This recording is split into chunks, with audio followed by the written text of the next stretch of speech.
Greetings, everyone, and welcome to the Pan Future Society podcast. Today is April 1st, 2017, and this is episode number 43. First thing today, some of you may have heard of, or may not have, the March for Science. April 22nd, there will be a march in Washington, D.C. to support science and scientific research. And there will probably be many other marches across the country coinciding with this event. So check your local area, check out Facebook. I think it's marchforscience.com. You might be able to find it there. There's been a little bit of controversy over this. Some scientists are opposed to it because they believe it's a political statement and science should not be political. I can kind of agree with that. However, given the current climate of ignorance and folly that we live in, people who oppose good science have already made it a political issue. So I think we do need to fight back. There's also been some stink raised over some of the groups that are supporting the march and or invited to it. I'm not entirely clear if they've just come out to support it or are just or have actually been invited by the organizers. There are some anti-GMO groups and groups that are a bit on the fringe of science things.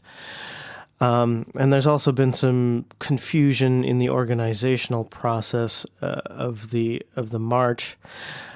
All of that said, it's not going to be perfect, but I think at this point something is better than nothing. Given what the Trump administration has done to flat out destroy science, doing something is absolutely necessary. So maybe it's flawed. Maybe if you go to the march in D.C., you'll see some people there who oppose vaccinations or something like that. On the whole, it's going to be a good thing, I think, and a necessary thing, and an unfortunately necessary thing that science has to be defended by marching on Washington. Whether you want to be political or not in your science, it's too late. It's already been made political by people who are ignorant of science and for some reason opposed to the existence of science. So go march. Despite its flaws, I am officially in support of the March on Science, April 22nd. Now on to the news of the moment.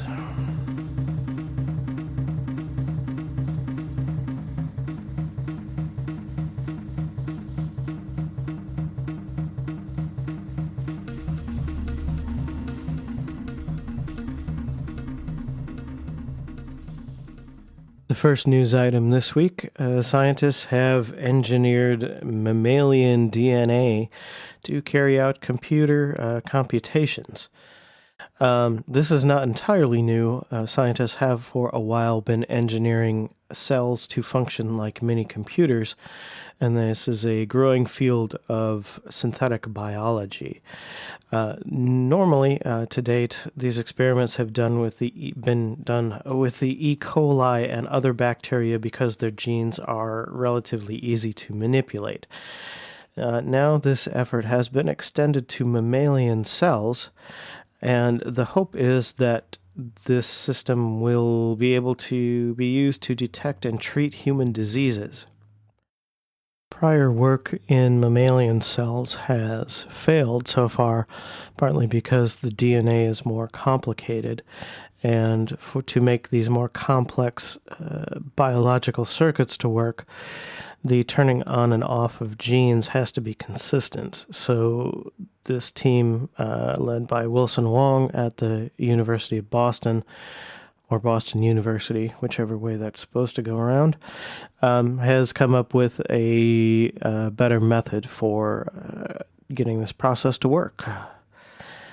So it continues to be a fascinating thing to me, this biologic circuitry, or using DNA the way we do computer circuits. Not only to treat a disease, but I have to wonder if there is a future here where something like this is a component in human-computer interfaces or in some sort of synthetic life, maybe. I don't know. Who knows where this is going, but it is fascinating anyway. And now, it came from outer space. Space news this week. NASA is holding a news conference at 3 p.m. Eastern Daylight Time on Tuesday, April 4th, at the JPL location in Pasadena, California. They are previewing the start of Cassini's final mission segment known as the Grand Finale, which begins in late April. It'll be on NASA television and on the NASA website. Cassini has been orbiting Saturn since 2004 and has sent us back some amazing pictures.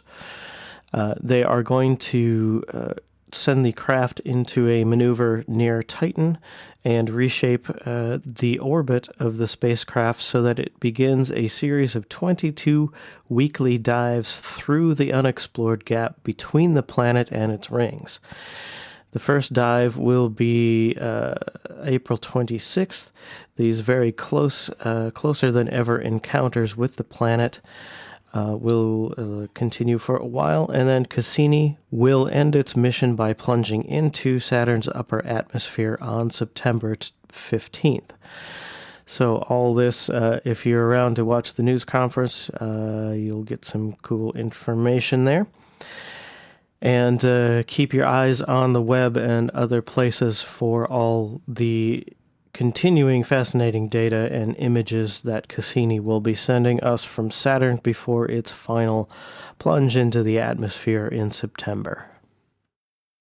And that is your news of the moment.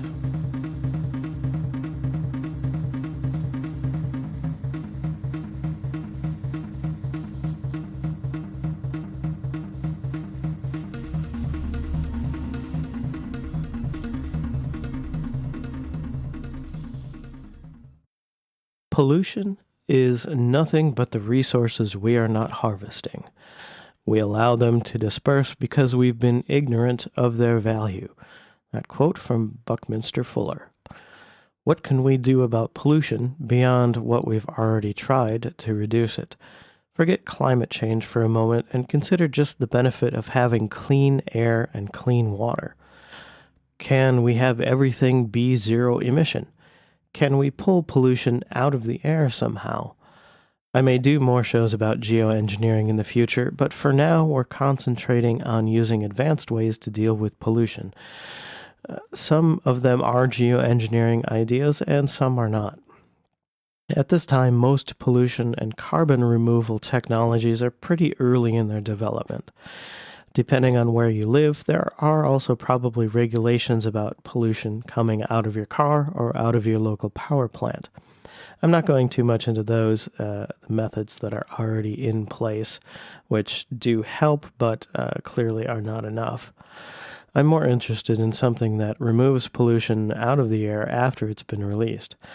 I'm also not going to make a big distinction between carbon removal and pollution removal in general. Some techniques go after carbon specifically to take on climate change, and others go after soot and other particulates that make air bad to breathe.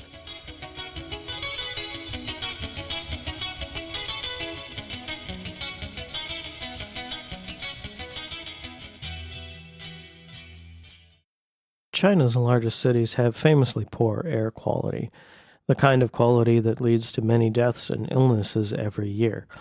One company, Graviki, or Gravikai, I'm not sure how to pronounce it, have developed a way to convert pollution into high-quality ink.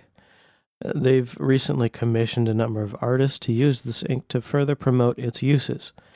They collect pollution and soot from car tailpipes via a small device that attaches to the exhaust. Vehicle performance is unaffected, and they purify the soot into a carbon pigment that can be used in art pens and paint.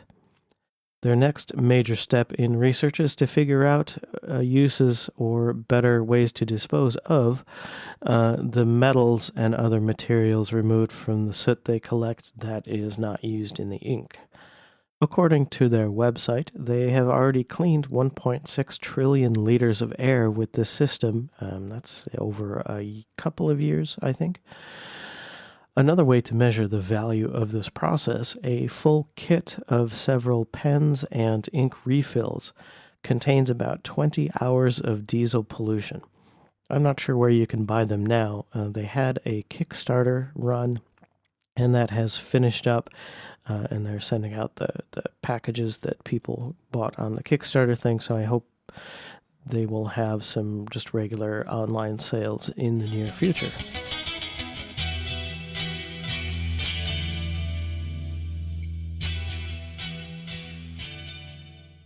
Researchers at Columbia University, led by Peter Eisenberger, developed a large scale device that pulls carbon gas directly out of the air using existing technology. It's essentially the same as the catalytic converter in your car, a device that reduces pollution from auto emissions. What they have been trying to do more is find markets for the captured carbon. They have been selling it on small scales to greenhouses, soda bottlers, and oil companies. They would like to be paid to sequester it in the ground, but that has not happened yet.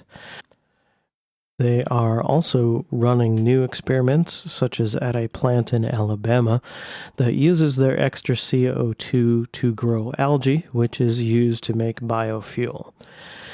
The biggest hurdle in this particular technology is its cost and its scale. To capture emissions from one coal power plant, you would need a device 20 miles long and 30 feet high. There are several other methods for pulling carbon out of the air directly, such as one developed by Klaus Lacker at the University of Arizona, and that one uses a plastic resin and is very small devices that could potentially be on rooftops of buildings, that kind of thing. All of the potential direct removal methods face major cost and scalability challenges. Still, further improvements may make this method cheaper and more effective, and it could be part of a multifaceted solution. Scientists at the University of Southern California have developed a method to convert CO2 and hydrogen into methane, which can be used for fuel. This may not have a net removal of carbon from the atmosphere, but I think the point is that you're also not adding new carbon into the air when you burn this fuel. You can burn fuel, collect the carbon, put that carbon back into making more fuel, burn that fuel again, sort of have a closed system. Stuart Licht of George Washington University has also been developing methods to turn CO2 into diamonds and carbon nanotubes. Yeah, that carbon in the air is really all the same stuff that carbon is everywhere. Really, carbon is one of the most fundamental chemical building blocks in the universe, and I can imagine the use for it in making something useful or developing new advanced materials could be endless. It's more a matter of research, time, and money, and then scaling a laboratory-bound process into a larger industrial one.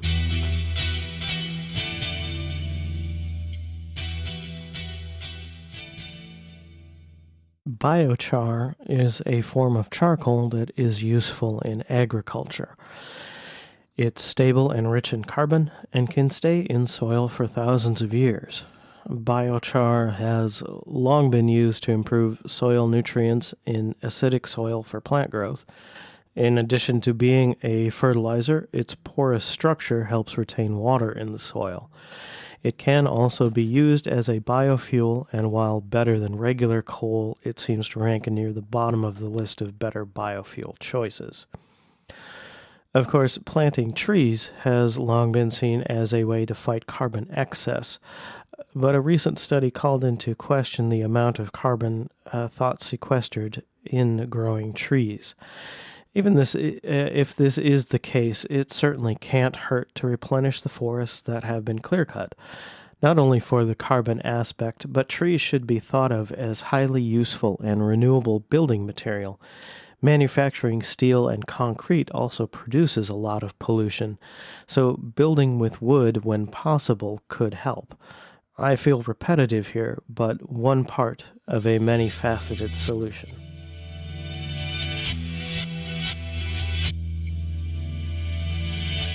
Many of the technologies I found when researching this episode illustrated a seemingly common theme for modern scientific progress. It's not that we can't do something, sometimes it's not even that it's really hard to do. The problem standing in the way is that there isn't a heap of money to be made immediately, so progress is extremely slow, only funded by research grants and daring private investors. Some projects are referred to as moonshots in reference to the U.S. Apollo space program. It means, in part, to do something daring, something that many people think can't be done. It also means to bring to bear the full financial support of the government and private industry. There are so many moonshots waiting in the wings, ready with people and technology, but lacking money. If only we could choose to put the same financial backing to science that we do to war. And of course, always keep in mind that any of the solutions or technologies I talk about on this show are likely one of many solutions we will use in combination. It's unlikely that there will be one way to do things, one way to fix problems. We need all possibilities considered, researched, and tested. As the Buckminster Fuller quote at the top of the segment suggests, the ultimate long-term goal will be to recycle everything, every bit of trash, every bit of waste, every molecule of pollutant, into something useful, both to improve life on Earth and sustain life in future space endeavors.